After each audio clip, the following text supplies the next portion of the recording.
I'm Kellen Adams, and this is your school community update. One of the challenges in education is communicating information in a timely, trusted, and transparent manner, while not overwhelming our parents, guardians, and community members with too much information. Some of our families might have a student at Lawson, one of our 3 elementaries, and also at Warren and the high school, meaning that they are trying to track and stay informed about 4 different information sources, in addition to news and announcements from the district office or Board of Education.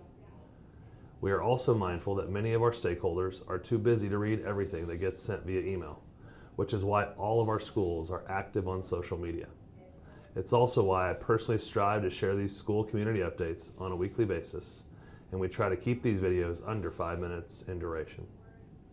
2 other audiences I'd like to talk about are our Leavenworth residents who do not have any children attending our schools, but are still very interested in how their local schools are operating. And finally, one of our key audiences is potential new additions to our Pioneer family, which could either be students or staff members. Deciding where to send a child to school or deciding where to work generally involves an extensive research effort.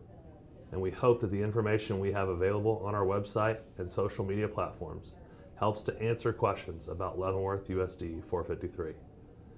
Beyond our weekly school community updates here, we are also joining schools from throughout the state of Kansas in a collaborative attempt to inform audiences about some of the specific ways in which public schools are dealing with current challenges.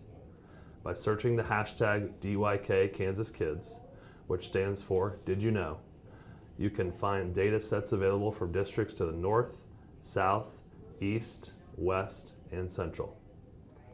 There are 286 districts in total, with variables in size of enrollment, number of individuals employed, and community demographics. It's also important to note that as we wrap up School Board Appreciation Month, each school district is locally controlled. So what may be a key priority or way of solving a problem in one district might look very different than what's happening in a district just 10 minutes down the road.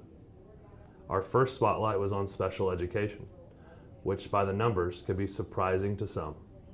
Specifically, that we spend a total of $8 million annually on serving our special education students, and that just over 18% of our enrollment qualifies for special education services of some type.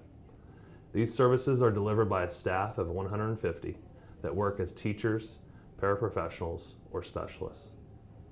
The latest installment in the Did You Know series is dedicated to increased costs. Not unlike a home consumer, our facilities are experiencing rising costs across the board in a number of different areas. At the same time, as we are paying all of our bills, we are trying to ensure that we are keeping our facilities safe and secure, staying up to date with educational resources, and lastly, but certainly not least, remaining competitive with the local job market with a focus on offering salaries and benefits that make our staff want to stay working in Leavenworth Public Schools year after year. I would encourage you to take just a few moments to review our numbers and note that costs such as utilities, health insurance, and property and liability insurance are in addition to staffing and supplying our classrooms with certified instructors, support staff, and so on. Working in schools has never been more challenging, and it is important that we continue to address not only compensation, but also work-life balance, mental health, and finding ways to remind each of our staff members how valuable they are, regardless of their job title. As always, thank you for your interest in learning more about our school system, and I would encourage you to visit our website at www.usd453.org or like us on Facebook at Leavenworth USD 453 to remain informed. Thank you so much for watching, and have a great rest of your day.